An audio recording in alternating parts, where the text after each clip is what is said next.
अच्छा जी, अस्सलाम वालेकुम। क्या हाल है आप सबके? पहले तो प्लीज़ मुझे बता दें, क्या मेरी आवाज़ और मेरी स्क्रीन आप लोगों तक क्लियरली पहुंच रही है? जल्दी से मुझे कंफर्म कर दें ताकि मैं आज ही क्लास स्टार्ट करूं।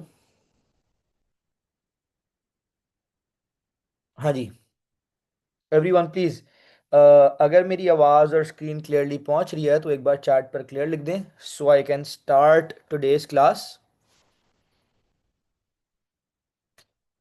अच्छा यार, मुझे एक बात बताएं, ये काफ़ी बच्चे जो क्लासेस स्किप कर रहे हैं, अब्दुल्ला आप हो गए, मोहम्मद मुस्तफ़ा, आयशा आपने भी अभी एक दो क्लासेस मिस कर दी बीच में, जन्नत आप भी, तो आप लोग रिकॉर्डिंग से कंप्लीट कर कर आ रहे हैं काम या नहीं कर कर आ रहे हैं? आप लोगों ने पार्टनरशिप का पास्ट पर क्वेश्चन चल रहा है तो आपने पार्टनरशिप की प्रीवियस रिकॉर्डिंग्स कंप्लीट की हैं? क्योंकि इस तरह आप क्लासेस छोड़ोगे फिर दो क्लास स्किप कर कर आओगे तो इस तरह आप लोगों को चीज़ें समझ थोड़ी आएंगी। ठीक है, तो प्लीज़ मेक श्योर करें क्लास स्किप हो रही है तो नेक्स्ट क्लास से पहले उसको कवर अप करें। ठीक है।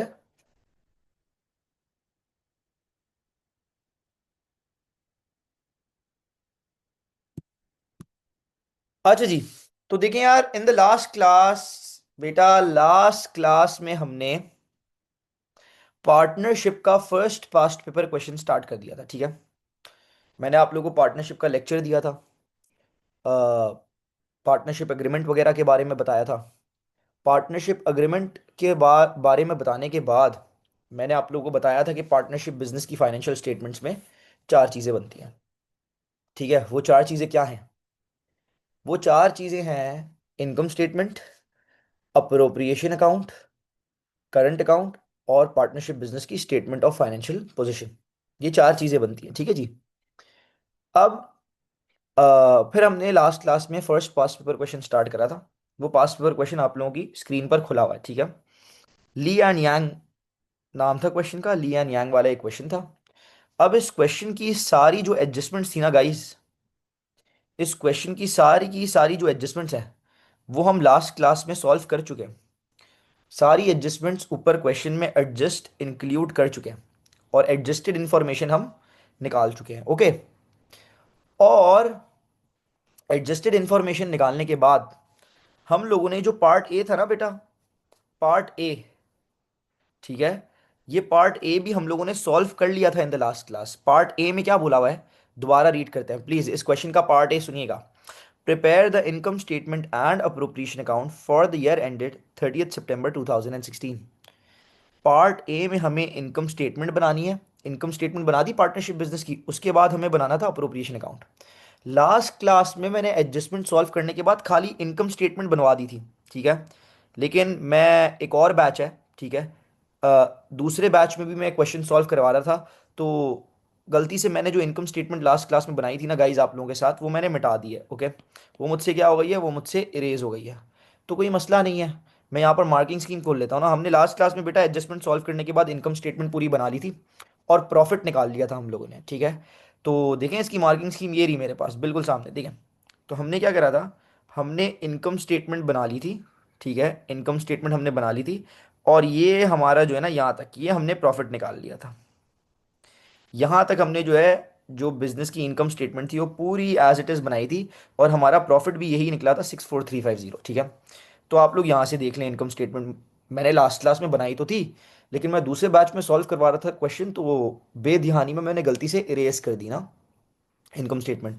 तो कोई मसला नहीं है, ये मैंने मार्किंग स्कीम से इनकम स्टेटमेंट निकाली। ठीक है, ये हमारी इनकम स्टेटमेंट आ गई और ये हमने इनकम स्टेटमेंट बेटा लास्ट क्लास में इस क्वेश्चन की बना ली थी और हमारा जो प्रॉफिट फॉर द ईयर आ रहा था, या फिर हम कह सकते हैं जो हमारा नेट प्रॉफिट आ रहा था, दैट वाज 6350, 64350। ओके, तो इसका पार्ट ए बेटा, हमने इनकम स्टेटमेंट, ये पूरा एक पेज लगा था, इस पेज पे इनकम स्टेटमेंट हमने बनाई थी और हमारा जो प्रॉफिट फॉर द ईयर था या नेट प्रॉफिट था वो निकल आया था हमारे पास, कितना निकल आया था बेटा, 64350।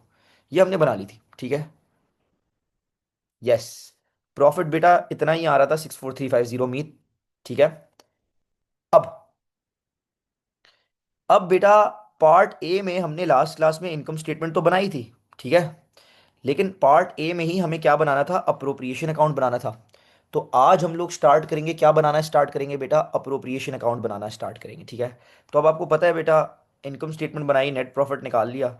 अब नेक्स्ट पेज पर हमने ये जो पार्ट ए का ही पार्ट है, पार्ट टू है, अप्रोप्रिएशन अकाउंट बनाना है हमने। तो आपको पता है अप्रोप्रिएशन अकाउंट कहाँ से स्टार्ट होता है? अप्रोप्रिएशन अकाउंट स्टार्ट होता है नेट प्रॉफिट से। ओके। अप्रोप्रिएशन अकाउंट बेटा कहाँ से स्टार्ट होता है? अप्रोप्रिएशन अकाउंट स्टार्ट होता है नेट प्रॉफिट से। अब just give me a minute.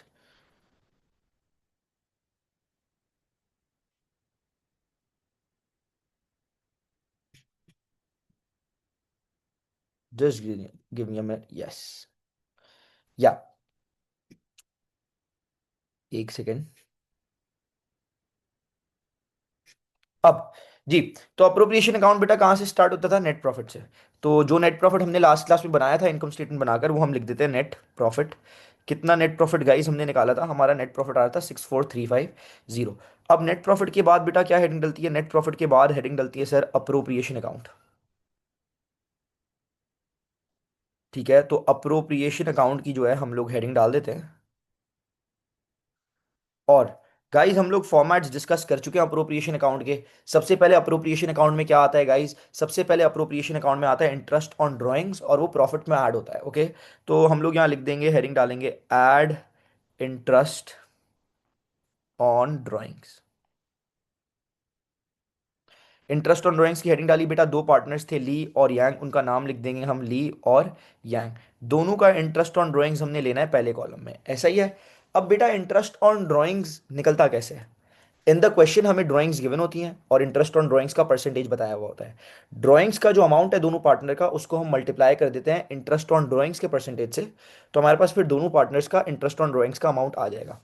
अब देखिए मेरी बात सुने एवरीवन, ऊपर गए, ड्राइंग्स कितनी है बेटा? ये आपको ली की ड्राइंग्स जो करेक्टेड थी वो थी 23,000 एडजस्ट होने के बाद वाली, और यांग की थी 14,000। ओके। और इंटरेस्ट ऑन ड्राइंग्स का परसेंटेज बेटा आप लोग ये देख सकते हैं, drawing at the rate of 10% per annum. Interest on drawings का परसेंटेज है 10%। अब बच्चे बताऊं क्या कहते हैं? बोलते हैं सर 23,000 ली की ड्राइंग्स है, मल्टीप्लाइड बाई 10% कर दें। यांग की ड्राइंग्स 14,000 है, मल्टीप्लाइड बाई 10% कर दें, तो आपके पास इंटरेस्ट ऑन ड्राइंग्स आ जाएगा। नो, गलत आएगा बेटा। मैं अगर आपको लास्ट क्लास से पहले एक चीज़ याद दिला दूं, अगर लास्ट क्लास से एक चीज़ अगर मैं आपको याद दिलाऊं, तो बेटा ये जो एडजस्टमेंट हुई थी ना ड्राइंग्स में, ये पता है क्या एडजस्टमेंट हुई थी? मैं रिकॉल करवा रहा हूँ आप लोगों को, ठीक है? जो लास्ट क्लास में हमने एडजस्टमेंट सॉल्व की, ये एडजस्टमेंट नंबर 4 थी गाइस। ये एडजस्टमेंट नंबर 4 थी। और इसमें मैंने आप लोगों को क्या एक्सप्लेन करा था, एक बार दोबारा बता देता हूँ in the last class. Adjustment number 4 हमसे कह रही थी कि partner salary had been paid to Lee and Yang.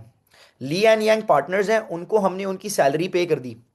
These had been posted to the wages and salaries account, और इनको हमने कहां जाकर पोस्ट कर दिया? वेजेस एंड सैलरीज अकाउंट में। अब इस एडजस्टमेंट का हमने क्या सीखा था लास्ट क्लास में? मैंने आप लोगों को बताया था बेटा वेजेस एंड सैलरीज एक्सपेंस होती है, लेकिन ये जो लेबर इंप्लॉइज वगैरह होते हैं ना, उनकी वेजेस एंड सैलरीज एक्सपेंस में जाती है। पार्टनर की सैलरी एक्सपेंस नहीं होती। पार्टनर ओनर है, और हम बचपन से पढ़ते हुए आ रहे हैं कि ओनर बिजनेस में से कुछ भी निकाले पर्सनल यूज के लिए, ओनर बिजनेस में से कुछ भी निकालेगा पर्सनल यूज के लिए, उसको ड्राइंग्स कहते हैं। तो बेटा ओनर सैलरी निकाल रहा है, पैसे निकाल रहा है बिजनेस से, ये सैलरी क्यों निकाल रहा है? अपने पर्सनल यूज के लिए निकालता है ना। तो जो पार्टनर ओनर है उनकी सैलरी उनकी ड्राइंग्स में जानी चाहिए। कहां जानी चाहिए गाइस? ड्राइंग्स में। लेकिन हमने कहां पर डाल दिया है? हमने डाल दिया वेजेस एंड सैलरीज एक्सपेंस में। तो तभी इस एडजस्टमेंट को हमने सॉल्व करा था, पार्टनर्स की सैलरी को हमने वेजेस एंड सैलरीज में से माइनस करा था, और उनकी ड्राइंग्स में जाकर बेटा क्या कर दिया था? उनकी ड्राइंग्स में जाकर ऐड कर दिया था। तो हम ऊपर गए थे, सैलरी कितनी थी बेटा पार्टनर की? यहाँ बताई हुई थी 8,000 एंड 5,000, प्लस की टोटल सैलरी बन गई पार्टनर्स की मिलाकर 13,000। इसको हमने देखें वेजेस एंड सैलरीज से माइनस करा था, और वेजेस एंड सैलरीज का करेक्ट अमाउंट आ गया था। और जो पार्टनर्स की सैलरी थी ना, वो पार्टनर्स की सैलरी थी वो उनकी ड्राइंग्स में ऐड कर दी थी। देखो ली की सैलरी 8,000 ली की ड्राइंग्स में ऐड कर दी, यांग की सैलरी 5,000 यांग की ड्राइंग्स में ऐड कर दी थी। तब जाकर ये टोटल करेक्टेड ड्राइंग्स आई थी 23,000 and 14,000। Okay, just give me a minute, just wait a second.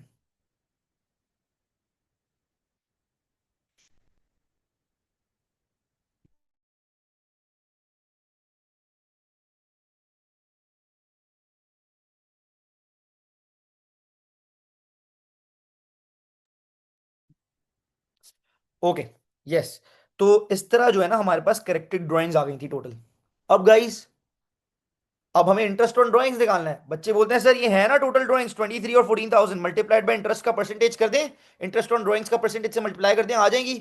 नहीं बेटा, एक बात जहन में बिठा लें, जो इंटरेस्ट लगता है ना, जो इंटरेस्ट लगता है ड्राइंग्स पे, बेटा वो हमेशा बगैर सैलरी वाली ड्राइंग्स पे लगता है। किस पर लगता है? वो हमेशा बगैर सैलरी वाली ड्राइंग्स पे लगता है इंटरेस्ट। ठीक है? तो अगर आप इंटरेस्ट ऑन ड्राइंग्स निकालोगे, तो आप इस वाली ड्राइंग से नहीं निकालोगे, 23,000 और 14,000 से नहीं निकालोगे, ये सैलरी ऐड होने के बाद वाली ड्राइंग्स हैं। ये जो 15,000 और 9,000 थी ना, ये सैलरी से पहले वाली ड्राइंग्स हैं। तो इंटरेस्ट हमेशा ड्राइंग्स बिफोर सैलरी पर लगता है। ठीक है? तो इंटरेस्ट हमारा लगेगा 15,000 multiplied by 10% and 9,000 multiplied by 10%। तो बेटा 15,000 multiplied by interest on drawings का परसेंटेज है 10%, एंड 9,000 मल्टीप्लाइड बाई 10%। तो ये हमारे पास आ जाएगा कितना? 1500 एंड 900। तो कितना आ गया बेटा? 1500 और 900 इंटरेस्ट ऑन ड्राइंग्स आ गया, नीचे गए 1500। यहाँ हम अप्रोप्रिएशन अकाउंट बना रहे हैं, दोनों का इंटरेस्ट ऑन ड्राइंग्स डाल दिया, 1500 एंड 900। एड अप करा बेटा, फाइनल आंसर राइट कॉलम में 1500 प्लस 900 में करता हूँ, कितना आता है मेरे ख्याल से 2400। यस 2400 आ रहा है बेटा, राइट कॉलम में ले गए। नेट प्रॉफिट में प्लस करा इंटरेस्ट ऑन ड्राइंग्स, आपके पास नया आंसर आ जाएगा 64350 प्लस 2400। ये हमारे पास आ गया कितना भाई? 66,750 आ गया। ओके गाइस, अब क्या होगा? अब हेडिंग डलेगी add interest on capital. Just give me a second second guys, थोड़ा सा एक इशू है, उसको मैं रिजॉल्व कर लूं। Just give me a minute.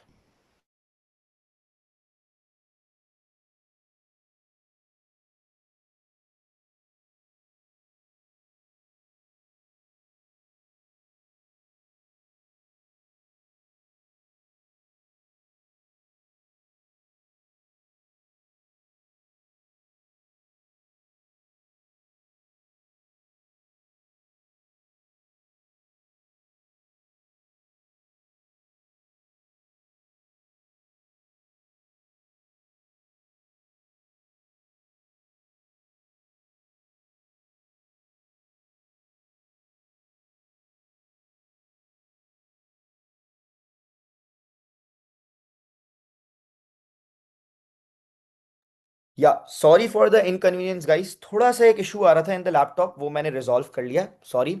Let's continue again. Okay?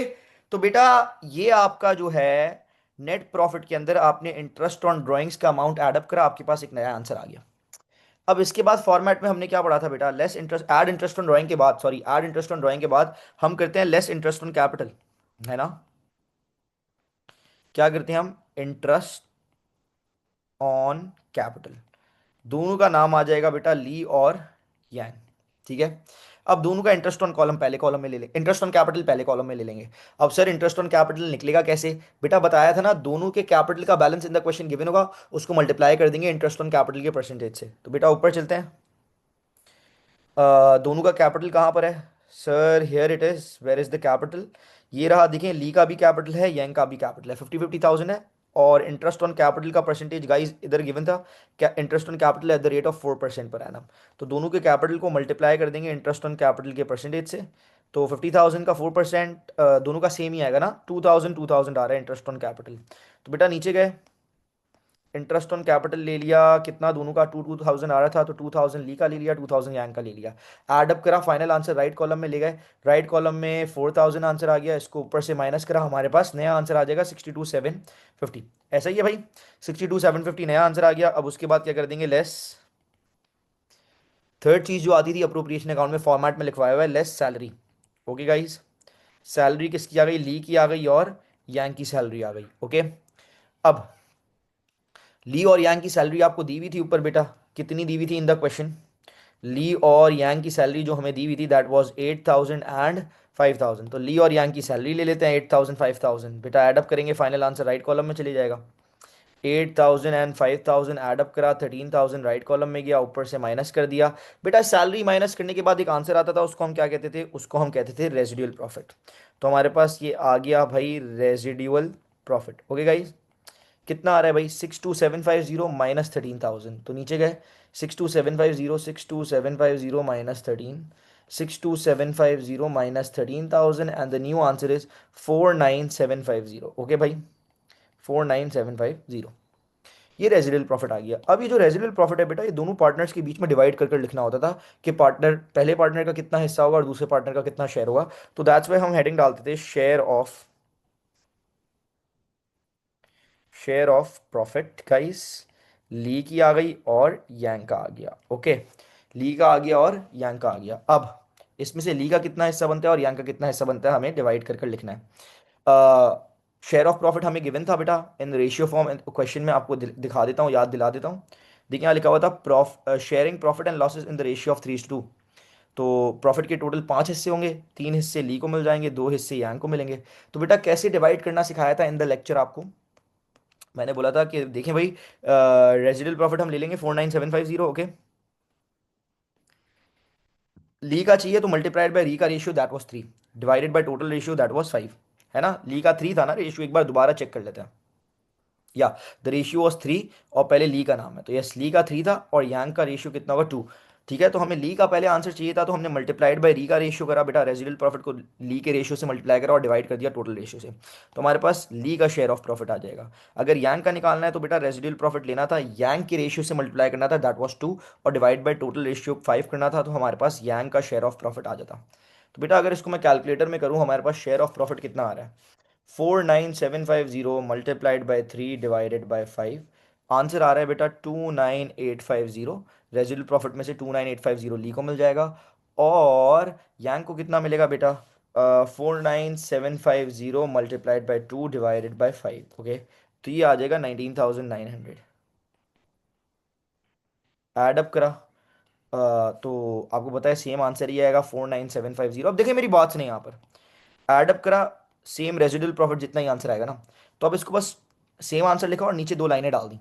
आप इसको यहाँ पर इस तरह भी छोड़ सकते हैं, नो इश्यूज, मार्क्स पूरे मिलेंगे। लेकिन अगर आप लोग चाहें, जैसे मैंने सिखाया था कि इसको आपने यहाँ से माइनस करा और इन द एंड क्या बच गया, जीरो, आप यूं भी कर सकते हैं, नो इश्यूज। तो इस तरह बेटा आप लोगों ने बनाना था appropriation account. Is it clear और नॉट गाइज? प्लीज़, हमने पूरा अप्रोप्रिएशन अकाउंट बना लिया है। लास्ट क्लास में हम लोगों ने इनकम स्टेटमेंट बना ली थी, आज की क्लास में हम लोगों ने अप्रोप्रिएशन अकाउंट बना लिया है। प्लीज़ जल्दी से मुझे बता दें, वॉज अप्रोप्रिएशन अकाउंट क्लियर और नॉट एवरीवन? जल्दी से मुझे बता दें, आई एम वेटिंग। क्या आप सबको अप्रोप्रिएशन अकाउंट क्लियर है किस तरह बना? हाँ जी, जल्दी से। अगर क्लियर है तो सब चैट पर क्लियर लिख दें ताकि मैं नेक्स्ट पार्ट पर चला जाऊं। ठीक है,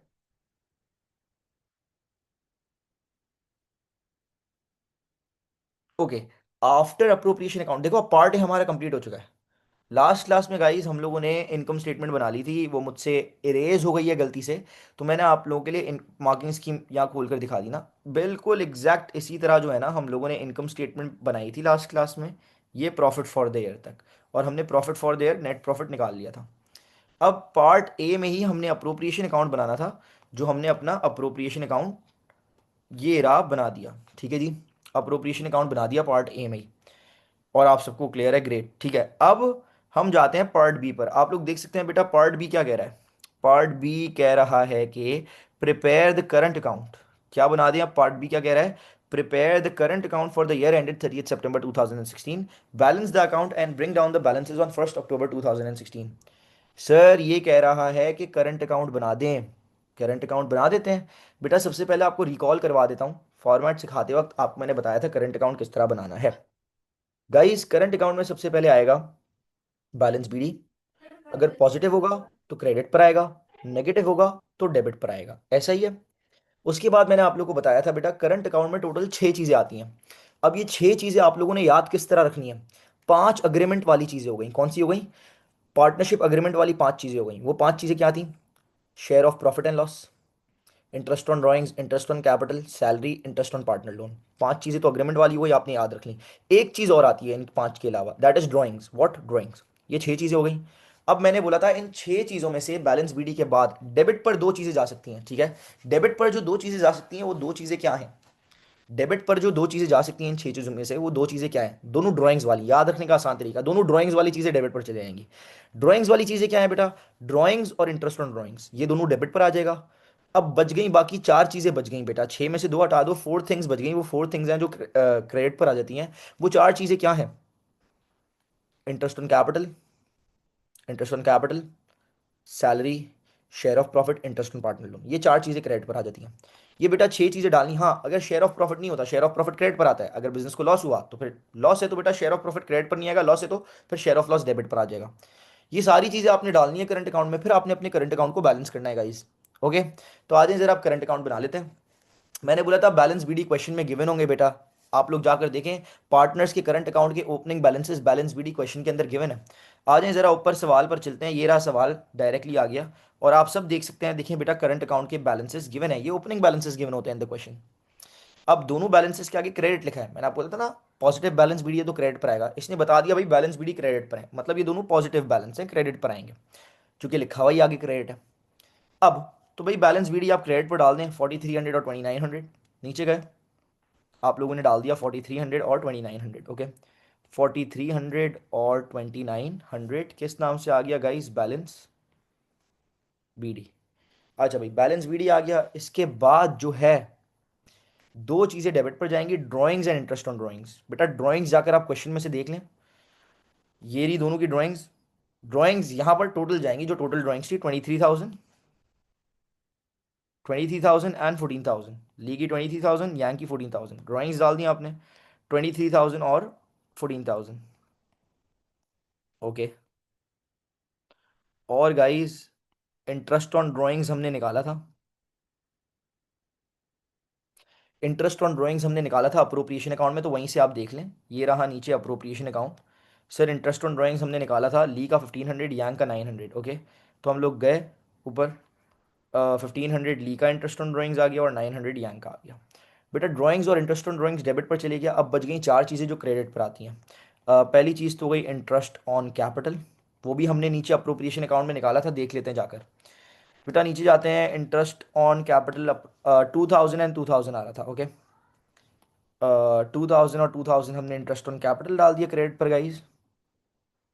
इंटरेस्ट ऑन कैपिटल के बाद हम लोग सैलरी डाल देते हैं। अब जो सैलरी है बेटा, वो क्वेश्चन में भी बताई हुई है और नीचे अप्रोप्रिएशन अकाउंट में भी डाली थी, तो दोनों में से कहीं से भी देख लें। यहीं अप्रोप्रिएशन अकाउंट से ही देख लेता हूँ। सैलरी थी 8,000 एंड 5,000, तो ऊपर गए बेटा, सैलरी भी डाल दी 8,000 and 5,000। Salary, interest on capital और शेयर ऑफ प्रॉफिट ना, तीसरी चीज थी शेयर ऑफ प्रॉफिट। अब बेटा शेयर ऑफ प्रॉफिट कितना आ रहा है? अप्रोप्रिएशन अकाउंट में निकाला था शेयर ऑफ प्रॉफिट। बेटा ली का शेयर ऑफ प्रॉफिट कितना आया था? ली का शेयर ऑफ प्रॉफिट था गाइस 29,850 एंड 19,900 यंग का था। तो ली का आ गया 29,850, 29,850 और 19,900 यंग का था।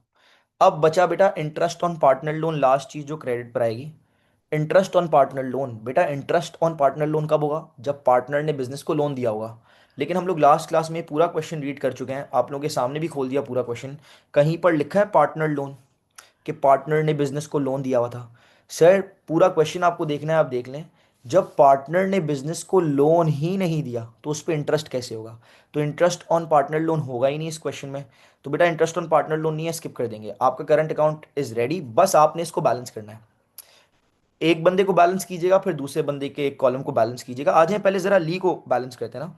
ली का डेबिट साइड का टोटल कितना है गाइस? 24,500। ओके, और ली का क्रेडिट साइड का अगर हम टोटल निकालें, ठीक है, 4,300, 4,300 plus 2,000 plus 8,000 plus 2,000 plus 8,000 and plus 29,850, 29,850। तो सर क्रेडिट साइड का टोटल हम मेरे पास तो आ रहा है 44,150। ठीक है, अमाउंट कहाँ पर कम है गाइस? डेबिट पर कम है। तो बेटा जितना अमाउंट डेबिट का पर कम है वो डालना पड़ेगा ना बैलेंस सीडी के नाम से। तो बैलेंस सीडी के नाम से हम डाल देंगे। कैसे पता चलेगा कितना अमाउंट कम है? हैवियर साइड को बेटा, ये हमारी हैवियर साइड है, उसको माइनस कर देंगे हल्की साइड से। तो 44,150 माइनस 24,500 गाइस, तो ये हमारे पास आ जाएगा 19,650। ठीक है, अब ली हो गया बैलेंस। अब इसी तरह यांग को करो। बेटा यांग का डेबिट साइड का टोटल इज 14,900, और क्रेडिट साइड अगर मैं प्लस करूं, 2,900 प्लस 2,000 प्लस 5,000 प्लस 19,900, तो ये मेरे पास टोटल आ रहा है 29,800। ओके, अब जब मैं 29,800, अब इधर भी डेबिट पर ही अमाउंट कम है ना, तो यहाँ भी बैलेंस सीडी के नाम से यही डेबिट पर ही आएगा, जितना अमाउंट कम है वो आ जाएगा। कैसे पता चलेगा कितना अमाउंट कम है? बेटा हैवियर साइड को माइनस कर दो हल्की साइड से, 29,800 माइनस 14,900, तो -14,900। तो यहाँ हमारे पास आंसर 14,900 ही आ रहा है। इसके बाद जो हैवियर साइड था, उस जो हैवियर वाला अमाउंट था, उस अमाउंट से दोनों तरफ गाइस अकाउंट बैलेंस हो जाएगा। ली का यहाँ का भी टोटल 44,150 आ रहा है डेबिट का, और क्रेडिट का भी टोटल कितना आएगा 44,150। यांग का डेबिट का भी टोटल बेटा 29,800 आएगा, और क्रेडिट का भी टोटल 29,800 आएगा। और गाइस ये जो बैलेंस सीडी था वो अगले साल का ऑपोजिट तरफ बैलेंस बीडी बन जाएगा। ओके। 19,650 और 14,900। ओके जी। तो सर आपका करंट अकाउंट तो बन गया है, पूरा रेडी है करंट अकाउंट। लेकिन क्या आपको यहाँ पर पूरे मार्क्स मिलेंगे बेटा? आपको यहाँ पर पूरे मार्क्स मिलेंगे नहीं। क्यों नहीं मिलेंगे पूरे मार्क्स? क्योंकि आपने डेट्स नहीं डाली। क्या नहीं डाली? आपने डेट्स नहीं डाली। तो अब आप डेट्स डाल दें बेटा। बैलेंस बीडी में यू गाइस नो साल के शुरू की डेट आती है। अब मुझे एक बात बताओ, हमारा ईयर एंड क्या था? ईयर एंडेड 30 सितंबर 2016। अब बेटा अगर ईयर एंड हो रहा है 30 सितंबर को 2016 में, तो बेटा ये ईयर स्टार्ट कब हुआ होगा? 16 में एंड हुआ है, तो स्टार्ट कब हुआ होगा? 2015 में। ऐसा ही है ना? 16 में एंड हो रहा है तो 15 में स्टार्ट हुआ होगा। और 30 सितंबर को एंड होता है, तो नया साल कब शुरू होता है? सितंबर के बाद 1 अक्टूबर।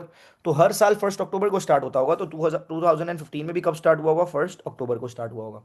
तो ये आपकी ईयर की स्टार्ट की डेट है, बैलेंस बीडी में आ जाती है year start date. That is 2015 1 October. अब बेटा जितनी भी बाकी चीज़ें हैं, interest on capital, salary, share of profit, drawings, interest on drawings, क्या इसकी कोई स्पेसिफिक डेट दी हुई थी क्वेश्चन में आप लोगों को? क्या आप लोगों को क्वेश्चन के अंदर इसकी कोई भी स्पेसिफिक डेट दी हुई थी? नो सर, स्पेसिफिक डेट कोई नहीं दी हुई थी। तो बेटा जब कोई स्पेसिफिक डेट ना दी हुई हो ना, तो फिर सब चीज़ों में साल के, इन सारी चीज़ों में साल के आखिर की डेट आ जाएगी। अब देखिए इंटरेस्ट ऑन कैपिटल में भी साल के आखिर की डेट, दैट वाज 2016 30 सितंबर। इसमें भी 30 सितंबर डेट आ गई, यहाँ भी 30 सितंबर डेट आ गई। इधर भी 2016 30 सितंबर, 30 सितंबर। और बैलेंस सीडी में भी क्या डेट आ जाएगी? 30 सितंबर।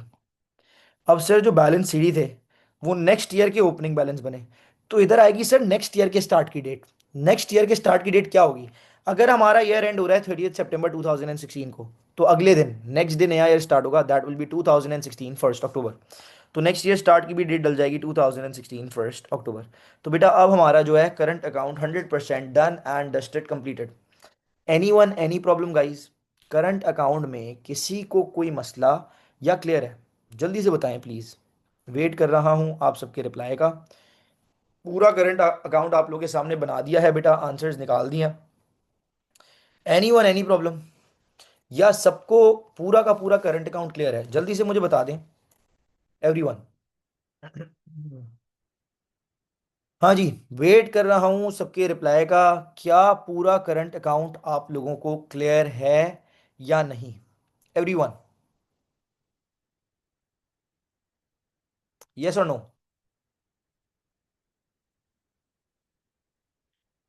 Okay guys, great. अब बेटा हमारा जो है पार्ट ए, इसका हमने लास्ट क्लास में कर लिया था। पार्ट ए का पार्ट 1 इनकम स्टेटमेंट बनाकर प्रॉफिट निकाल लिया था। आज की क्लास में हमने इसका ए का पार्ट 2 कर लिया। ये देखें जो अप्रोप्रिएशन अकाउंट हमने बनाया था बना लिया। उसके बाद हम लोगों ने जो है इसकी, आप लोग देख सकते हैं, पार्ट बी भी सॉल्व कर लिया। पार्ट बी में था प्रिपेयर द करंट अकाउंट, मैंने करंट अकाउंट भी बना दिया। अब सर जो पार्ट सी है ना गाइस, पार्ट सी क्या कह रहा है आप लोग देख सकते हैं, just give me a minute. Yes sir, part C क्या कह रहा है, let's read out. Part C कह रहा है prepare the statement of financial position. Prepare the statement of financial position at 30 सितंबर 2016। बेटा यार and S O F P बनानी है। यस, पार्टनरशिप बिजनेस की S O F P. Sir almost पूरी S O F P sole trader जैसी ही बनती है, बस एक पोर्शन का डिफरेंस होता है ना। वो कौन सा पोर्शन था बेटा, कोई जवाब दे सकता है? एस ओ एफ पी की जो, सॉरी, सोल ट्रेडर की जो एस ओ एफ पी है, और ये जो पार्टनरशिप बिजनेस की एस ओ एफ पी है, इसमें सिर्फ पूरी S O F P same होती है, बस एक सेक्शन डिफरेंट होता है। यस मीत, वो है कैपिटल वाला सेक्शन गाइस, वो सेक्शन डिफरेंट होता है। तो आ जाए, हमारे पास प्लेंटी ऑफ टाइम है। हम लोग आज इसकी एस ओ एफ पी बनाकर भी ये क्वेश्चन खत्म करते हैं, ताकि इन द नेक्स्ट क्लास हम नया क्वेश्चन स्टार्ट कर सकें। ओके गाइस, तो अब सबसे पहले क्या हेडिंग डलेगी? सर सबसे पहले डलेगी नॉन करंट एसेट्स की हेडिंग, है ना? एस ओ एफ पी में सबसे पहले क्या हेडिंग डलती है? Non current assets. Sir line heading डाल दी non current assets. You guys know पहले कॉलम में नॉन करंट एसेट की कॉस्ट आती है, दूसरे कॉलम में उनकी जो टोटल डेप है वो माइनस होती है, फिर तीसरे कॉलम में बेटा नेट बुक वैल्यू आ जाती है। ठीक है, तो हम ले लेते हैं सवाल में जाकर देखते हैं कितने नॉन करेंट एसेट्स हैं। हम लोग ऊपर क्वेश्चन में गए, कितने नॉन करेंट एसेट्स नजर आ रहे हैं गाइस? तो बच्चे बोलते हैं सर मुझे तीन नॉन करेंट एसेट्स नजर आ रहे हैं। मैं पूछता हूँ कौन से तीन? तो बेटा ये रहे ना, land and building non current asset है, कंप्यूटर इक्विपमेंट और ऑफिस फिक्चर्स, बस यही तीन नॉन करेंट एसेट्स हैं। तीनों की कॉस्ट बेटा, लैंड एंड बिल्डिंग की कॉस्ट है 200,000, कंप्यूटर इक्विपमेंट की कॉस्ट है 60,000, एंड ऑफिस फिक्चर की करेक्टेड कॉस्ट जाएगी बेटा 30,000। 200,000, 60,000 एंड 30,000। जल्दी से जाकर इनकी कॉस्ट डालते हैं पहले कॉलम में। 200,000, 60,000 एंड 30,000। सर पहला था लैंड एंड बिल्डिंग्स, दूसरा था कंप्यूटर इक्विपमेंट, और तीसरा था गाइस लैंड एंड बिल्डिंग हो गया, computer equipment, third was office fixtures. Okay, तीनों की देखो बेटा कॉस्ट तो अब देखो ऑफिस फिक्चर की कॉस्ट में एडजस्टमेंट थी ना, आप लोगों को मैं बोल चुका हूँ सारी प्लस माइनस वाली workings you need to show in the bracket. ठीक है, तो देखो ऑफिस फिक्सचर की कॉस्ट में एक वर्किंग थी जो हमने एडजस्टमेंट में सॉल्व की थी, 35,000 माइनस 5,000, तो ये आपने वर्किंग सारी ब्रैकेट में शो करनी पड़ेंगी बेटा। तो 30,000, 35,000 माइनस 5,000। इनकम स्टेटमेंट में भी बनाते हुए क्लास क्लास में हमने सारी वर्किंग्स ब्रैकेट में शो की थी। अब बेटा ये तो आ गई कॉस्ट। अब जो बीच वाला कॉलम है उसमें जो अक्यूमुलेटेड डेप होती है ना बेटा, अक्यूमुलेटेड डेप का मतलब total dep, in non current assets पर जो टोटल डेप लग चुकी है वो आप माइनस करते हैं, ये कॉस्ट में से बीच वाले कॉलम में माइनस करते हैं, तो आपके पास थर्ड कॉलम में सारे नॉन करंट एसेट्स की नेट बुक वैल्यू आ जाती है। अब सर ये टोटल डेप निकलेगी कैसे? देखिए मेरी बात सुने, सोल ट्रेडर में भी सिखाया है, दोबारा बता देते हैं। एक होती है पुरानी डेप, टोटल पुरानी डेप, नॉन करंट एसेट्स पे टोटल पुरानी डेप जो क्वेश्चन के अंदर गिवन होती है। ओके, और एक आपने करंट ईयर की निकाली होती है, वो एडजस्टमेंट में निकाली होती है आपने, करंट ईयर की जो डेप लगी होती है। तो जो पुरानी डेप है उसमें प्लस करेंगे जो करंट ईयर में निकाली ना, एडजस्टमेंट में जो करंट ईयर में लगी, दोनों को प्लस करेंगे, तब जाकर आपके पास नॉन करंट एसेट्स की टोटल डेप आएगी। मैं आ जाए करके दिखाता हूँ लैंड एंड बिल्डिंग की, गौर से सुनिएगा। ऊपर क्वेश्चन में गए बेटा, लैंड एंड बिल्डिंग पे टोटल पुरानी डेप देखो, provision for dep, accumulated dep, total पुरानी डेप, लैंड एंड बिल्डिंग की गिवन थी 22,000। अब लैंड एंड बिल्डिंग पे करंट ईयर में भी तो लगी ना बेटा, जो करंट ईयर में लगी वो प्लस होगी, तब जाकर टोटल डेप्रिसिएशन आएगी आपके पास लैंड एंड बिल्डिंग की। तो 22,000 प्लस बेटा करंट ईयर में जो एडजस्टमेंट में आपने निकाली 2,000, 22,000 प्लस 2,000 बेटा 24,000 हो गई, एड अप हुई तो टोटल डेप आ गई जो यहाँ बीच कॉलम में चली जाएगी 24,000। ओके गाइस, इसी तरह कंप्यूटर इक्विपमेंट बेटा, ऊपर क्वेश्चन में जाएं, कंप्यूटर इक्विपमेंट पे टोटल पुरानी डेप कितनी लग चुकी थी? 60,000, ये टोटल पुरानी है, प्लस इसमें कर देंगे करंट ईयर में जो लगी, जो आपने एडजस्टमेंट में निकाली। 60,000 प्लस करंट ईयर की डेप बेटा कितनी थी? 12,000। 60 प्लस 12 इज 72,000। ओके, तो यहाँ आप लोग गए, आप लोगों ने कितनी डाल दी? 72,000। उसके बाद बेटा ऑफिस फिक्चर्स, ऑफिस फिक्चर्स में भी सेम सीन है। पुरानी डेप कितनी थी गाइस? टोटल पुरानी डेप बेटा, टोटल पुरानी डेप लग चुकी है ऑफिस फिक्चर्स पर, दैट इज 7,000, यस करेक्टेड वाली, that was 7,000 plus current year की। 7,000 टोटल पुरानी डेप है ऑफिस फिक्चर्स की, provision for dep office fixtures 7,000। और बेटा करंट ईयर में कितनी लगी थी? 7,000 प्लस करंट ईयर में लगी 6,000 गाइस, 7 प्लस 6 इज 13,000, ऐसा ही है, 7 plus 6 is 13,000, yes 7 plus 6 is 13,000।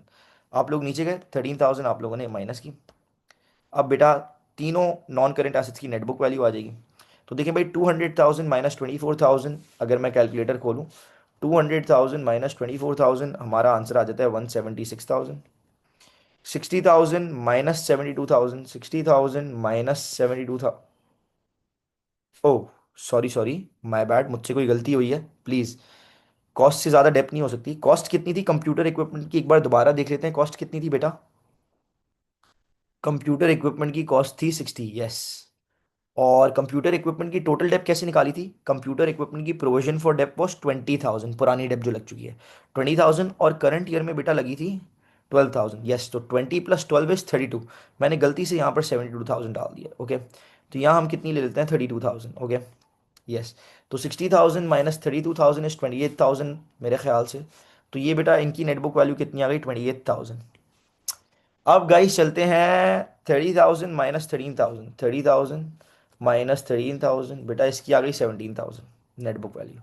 बेटा जब सारे नॉन करेंट एसेट्स की नेट बुक वैल्यू एडअप करते हैं तो हमारे पास एक नया आंसर आता है, उसका नाम क्या होता है? जल्दी से निकाल लेते हैं नया answer, 176,000 plus 28,000 and 176,000 plus 28,000 plus 17,000, कितना आ गया? 221,000, 221,000। तो देखिए नॉन करंट एसेट्स का तो फाइनल आंसर आ गया। उसके बाद बेटा हेडिंग डलती है करंट एसेट्स की, और आपको मैं सोल ट्रेडर में पढ़ा चुका हूँ in the last topic. Sorry, current liabilities क्यों लिख रहा हूँ, करंट एसेट्स की हेडिंग डलती है, यस। और बेटा लास्ट टॉपिक में आपको बता चुका हूँ, समझा चुका हूँ फॉर्मेट्स में। करंट एसेट में मैक्सिमम कितनी चीज़ें आ सकती हैं? पांच। Closing inventory, trade रिसीवल, cash, bank, other रिसीवल, ठीक है। तो सबसे पहले जाकर देख लेते हैं क्लोजिंग इन्वेंट्री। हमें हमें सबसे पहले क्लोजिंग इन्वेंट्री डालनी होती है करंट एसेट्स में। जो हमें मिलेगी कहाँ पर गाइस? एडजस्टमेंट्स में, एडजस्टमेंट नंबर वन में ज़्यादातर ऑलवेज। तो एडजस्टमेंट नंबर वन में जाकर देखते हैं गाइस, क्लोजिंग इन्वेंट्री मिल चुकी है 57,600, ओके। तो क्लोजिंग इन्वेंट्री डाल देंगे सबसे पहले 57,600। सर क्लोजिंग इन्वेंट्री के बाद हमारे पास है ट्रेड रिसीवल्स, डालता हूं मैं, ठीक है। अब बेटा मैंने सोल ट्रेडर में भी इस पे बहुत फोकस देकर समझाया था, और पार्टनरशिप का फॉर्मेट एक्सप्लेन करते वक्त शायद दोबारा सिखाया था। सुन लें, ट्रेड रिसीवल्स किस तरह डालते हैं एसओएफपी में, मैंने सिखाया था। क्वेश्चन में जो ट्रेड रिसीवल गिवन होंगे वो लेंगे, उसमें से इररिकवरेबल डेट माइनस करेंगे। इररिकवरेबल डेट माइनस करने के बाद जो आंसर आएगा उसको गाइस डालेंगे पहले कॉलम में। फिर उस आंसर के नीचे जो है क्लोजिंग प्रोविजन, जो है ना क्लोजिंग साल के आखिर का प्रोविजन फॉर डाउटफुल डेट्स, वो माइनस करेंगे। फिर जो फाइनल आंसर आएगा वो बीच वाले कॉलम में जाएगा ट्रेड रिसीवल का। तो आ जाए जरा डाल के दिखाता हूं। ऊपर गए, ऊपर जाकर बेटा ट्रेड रिसीवल्स लिए कहां पर है, आप लोगों को नजर आ रहे होंगे। ट्रेड रिसीवल्स का करेक्टेड अमाउंट था 72,000। उसमें से कुछ पैसे इररिकवरेबल डेट हुए, हाँ सर एडजस्टमेंट में हुए थे, लास्ट एडजस्टमेंट में बताया हुआ था। ट्रेड रिसीवल का फाइनल 72,000 है। इररिकवरेबल डेट अगर आप लोगों को याद हो एडजस्टमेंट्स 7 में हमें बोला था 4,000 इररिकवरेबल डेट होगा। तो गाइस 7,000 माइनस 4,000, 72, सॉरी 72,000 माइनस 4,000 आप करेंगे। इररिकवरेबल डेट माइनस करने के बाद जो आंसर आता है वो पहले कॉलम में जाता है, और वर्किंग भी शो करेंगे इसकी। 72,000 माइनस 4,000, और उसके नीचे क्या कर देंगे? Less closing provision for doubtful debts. Sir closing provision last adjustment में निकाला था साल के आखिर का प्रोविजन। सर क्लोजिंग प्रोविजन कितना है? 3,400, ये देख सकते हैं लास्ट एडजस्टमेंट में बेटा closing provision for doubtful debt निकाला था 3,400। नीचे गए, 3,400, फाइनल आंसर आ जाएगा right column. 68,000 minus 3,400, final answer चली गया राइट कॉलम में 64,600। सर ये क्लोजिंग इन्वेंट्री आ गई, आपके ट्रेड रिसीवल्स का आंसर आ गया। अब बेटा कैश और बैंक, कैश एंड बैंक, आपको ऊपर क्वेश्चन में लेके जाते हैं बेटा। आपके सामने पूरा क्वेश्चन खुला हुआ है, पूरे क्वेश्चन में ऊपर से लेकर नीचे तक देख लें, क्या कहीं पर कैश गिवन है? नो सर, कैश गिवन कहीं भी नहीं है, नहीं है स्किप कर दें। सर आपके सामने पूरा सवाल खुला हुआ है, क्या कोई बैंक है? यस सर, बैंक हमें नजर आ रहा है। मैं बोलता हूँ कहाँ पर? बच्चे बोलते हैं सर ये रहा बैंक। लेकिन बैंक का देखो, ये करेक्टेड एडजस्ट करने के बाद वाला बैलेंस आया था, एडजस्टमेंट सॉल्व करने के बाद वाला, ये क्रेडिट नेगेटिव बैलेंस आ रहा था। सर जब बैंक का नेगेटिव बैलेंस हो ना, क्रेडिट बैलेंस, तो वो करंट लायबिलिटी में जाता है, वो ओवरड्राफ्ट होता है सर। क्या होता है? वो करंट लायबिलिटी में जाता है, ओवरड्राफ्ट। हाँ अगर पॉजिटिव बैलेंस होता, डेबिट बैलेंस होता, तो करंट एसेट में जाता। मतलब बैंक भी करंट एसेट में नहीं आएगा। तो बेटा कैश नहीं है, स्किप कर दो। बैंक नहीं है, स्किप कर दो। आखिरी चीज क्या रह गई? Other receivable. Sir other receivable में दो चीजें ऐडअप होकर जा सकती हैं, मैंने आपको बताया हुआ है। आपका एक्सपेंस जितने से प्रीपेड है वो अमाउंट, और इनकम जितने से अक्रूड है वो अमाउंट। अब वो आपको कहाँ बताई हुई होती है कि भाई एक्सपेंस कितने से प्रीपेड है या इनकम कितने से अक्रूड है? सर वो आप लोगों को एडजस्टमेंट्स में बताया हुआ होता है। तो सर क्या दोबारा एडजस्टमेंट्स रीड करनी पड़ेंगी? नो। मेरी क्या आदत है, जब मैं एडजस्टमेंट सॉल्व करवा रहा होता हूं तभी मैं जो अदर रिसीवल होता है उसको ऊपर क्वेश्चन में ही ओ आर के नाम से मेंशन कर देता हूं। तो आप बस क्वेश्चन में जाकर देखें, ओ आर के नाम से कोई चीज मेंशन हुई हुई है, वो अदर रिसीवल ही होंगी। एडजस्टमेंट सॉल्व करते वक्त ही हमने ओ आर के नाम से अदर रिसीवल मेंशन कर दिए होते हैं। तो देखिए हमें सर बिल्कुल ओ आर नजर आ रहा है सिर्फ एक ओ आर है, दैट इज सर अदर रिसीवल 250। बस एक चली जाएगा 250 अदर रिसीवल। ये हमारा एक्सपेंस प्रीपेड था, एडजस्टमेंट में बताया हुआ था। ठीक है, तो नीचे गए बेटा 250 डाल दिया other रिसीवल, other receivable. Okay guys, 250। Sir current assets पूरे हो गए, एड अप करा बेटा, फाइनल आंसर राइट कॉलम में। 57,600 प्लस 64,600 प्लस 250। सर ये आंसर आ गया 122,450। Sir non current assets plus current assets line बनाएंगे, नया आंसर निकलेगा जिसका नाम होगा sir total assets. Okay guys, total assets कितने आ रहे हैं? 221,000 प्लस 122,450। तो 221,000 प्लस 122,450। सर ये हमारे पास टोटल एसेट्स का आंसर आ जाता है 343,450। दो लाइनें बन जाएंगी। सर अब टोटल एसेट्स के बाद अगर सोल ट्रेडर होता गाइस, अब समझे पार्टनरशिप नहीं है, अगर सोल ट्रेडर होता तो क्या हेडिंग डलती? सर हेडिंग डलती कैपिटल की। सर इस कैपिटल की हेडिंग के नीचे सोल ट्रेडर में क्या होता था? हम ओपनिंग कैपिटल लेते थे, प्रॉफिट हुआ था ना, प्रॉफिट ऐड करते हैं और लेस ड्राइंग्स करते हैं, कैपिटल का फाइनल आंसर आ जाता है। लेकिन पार्टनरशिप में ऐसा नहीं होता, पार्टनरशिप में कैपिटल वाला portion is different from soul trader. Sir आपको फॉर्मेट्स एक्सप्लेन करते वक्त सिखाया था क्या होता है। मैंने बोला था ये पार्टनरशिप बिजनेस है ना, टोटल एसेट्स के बाद हेडिंग डलेगी कैपिटल अकाउंट की। क्या हेडिंग डलेगी? कैपिटल। सर लाइन बनाई कैपिटल अकाउंट। मैंने बोला कैपिटल अकाउंट की हेडिंग डालें, नीचे पार्टनर्स का नाम लिखिएगा ली एंड यांग, और दोनों के क्वेश्चन में कैपिटल के जो बैलेंस लिखे हुए हैं वो बीच वाले कॉलम में डालिएगा, ऐड अप कर कर फाइनल आंसर राइट कॉलम में ले जाइएगा। ठीक है। सर क्लोजिंग इन्वेंट्री मीत आप कह रहे हैं मैंने गलत लिखी है। 57,600 बेटा, क्लोजिंग इन्वेंट्री कितनी है? 57, सॉरी 900, यस। 57,600 नहीं है, 57,900 है। Yes yes yes. तो ये 450 नहीं है, 750 है। ठीक कह रहे हो आप, ओके यस। करेक्शन कर ली, माय बैड। अच्छा जी। तो सर कैपिटल अकाउंट की हेडिंग डाल दी, उसके नीचे दोनों पार्टनर्स के नाम लिखे, दोनों का कैपिटल का बैलेंस जो क्वेश्चन में गिवन है वो हम यहाँ बीच कॉलम में लेंगे। अभी ऊपर जाकर देखते हैं सर कितना गिवन है कैपिटल का बैलेंस गाइस। सर आप देख सकते हैं कैपिटल का बैलेंस ली का है 50,000 और यांग का है 50,000। ले लें बीच वाले कॉलम में। यहां भी आपने ले लिया 50,000 और 50,000, एड अप करा, फाइनल आंसर राइट कॉलम में। 50,000 प्लस 50,000 इज 100,000 आ गया राइट कॉलम में। और अभी खत्म नहीं हुआ कैपिटल का पोर्शन। मैंने क्या बोला था? कैपिटल अकाउंट के बाद गाइस हेडिंग डलेगी करंट अकाउंट की। करंट अकाउंट, हेडिंग डाल दी करंट अकाउंट की। अब सर, अब सुने मेरी बात बहुत गौर से। अब बेटा करंट अकाउंट में भी क्या दोनों पार्टनर्स की हेडिंग डलेगी, करंट अकाउंट की हेडिंग के नीचे लिया नहीं आया। और आपने अभी ऊपर करंट अकाउंट बनाए हैं। सर करंट अकाउंट के बैलेंस निकालें आपने, जो क्लोजिंग बैलेंस निकाले हैं वो ये आ जाएंगे बीच वाले कॉलम में। आप ऊपर जाएं, करंट अकाउंट के क्लोजिंग बैलेंस ये हैं 19,650, 14,900। मैंने बोला था अगर पॉजिटिव हो गए तो पॉजिटिव लेंगे, नेगेटिव होंगे तो वो फिर एसओएफपी में माइनस होंगे, ब्रैकेट में लेने पड़ेंगे। अब ये बैलेंस सीडी पॉजिटिव है या नेगेटिव? सर ये पॉजिटिव क्लोजिंग बैलेंसेस हैं। वाई? हम बीडी से चेक करते हैं, ये जो सीडी हैं ये बीडी क्रेडिट पर बन रहे हैं, और बीडी क्रेडिट पर बने मतलब पॉजिटिव बैलेंस है। अगर बैलेंस सीडी क्रेडिट पर आते ना मतलब वो नेगेटिव बैलेंस होते, फिर नेगेटिव जाते हैं एसओएफपी में। सर अभी पॉजिटिव बैलेंस है, दोनों के ले लें। ली का इज 19,650, यांग का इज 14,900। 19,650, 14,900 एडअप होगा बेटा फाइनल आंसर राइट कॉलम में। एडअप होगा फाइनल आंसर राइट कॉलम में। 19,650 प्लस 14,900, फाइनल आंसर आ रहा है बेटा 34,550। ये हो गया सर, ये दोनों कैपिटल के इनके आंसर हैं। ठीक है। अब क्या, अब आगे वही सेम एज सोल ट्रेडर होता है। ठीक है। सर देखिए, अगर बीडी मीत में रिपीट कर देता हूँ, बैलेंस सीडी डेबिट पर आ रहे हैं, ये बीडी क्रेडिट पर बनेंगे ना तो पॉजिटिव बैलेंस है। ओके।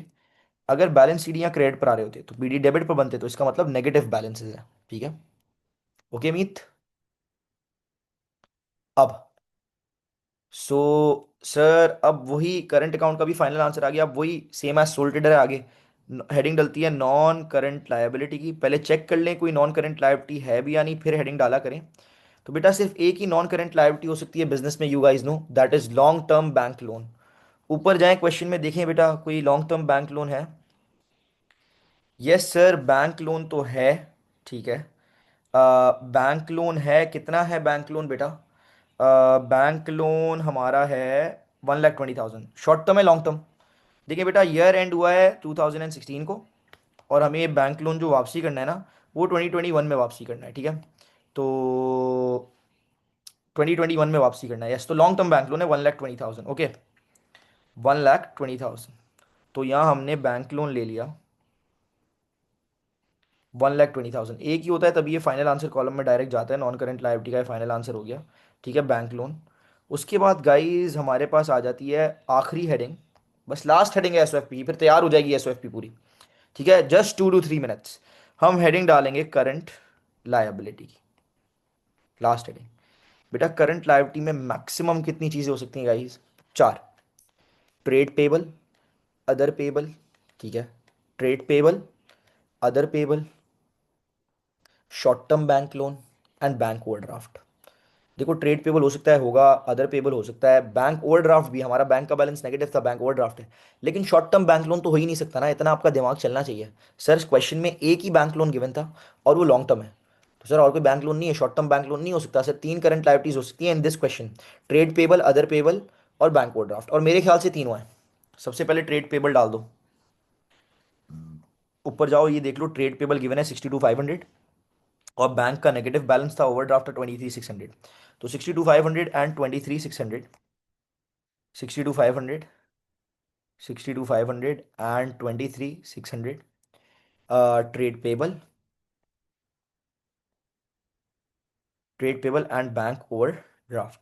और सर आखिरी क्या रह गई? आखिरी जो वो करंट लायबिलिटी हो सकती है दैट इज अदर पेबल।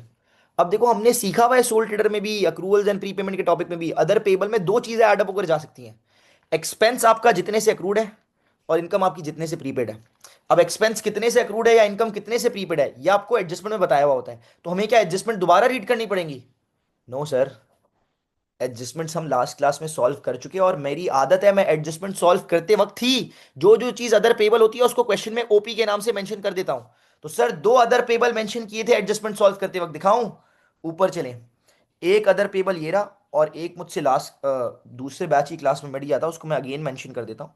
ये इंटरेस्ट में बेटा, इंटरेस्ट 2,000 से अक्रूड था, वो हमने ऐड अप करा था लास्ट क्लास में, और करेक्टेड इंटरेस्ट निकाला था 6,000, और बताया था कि ये 2,000 जो है ये अदर पेबल में जाएगा करंट लायबिलिटी में।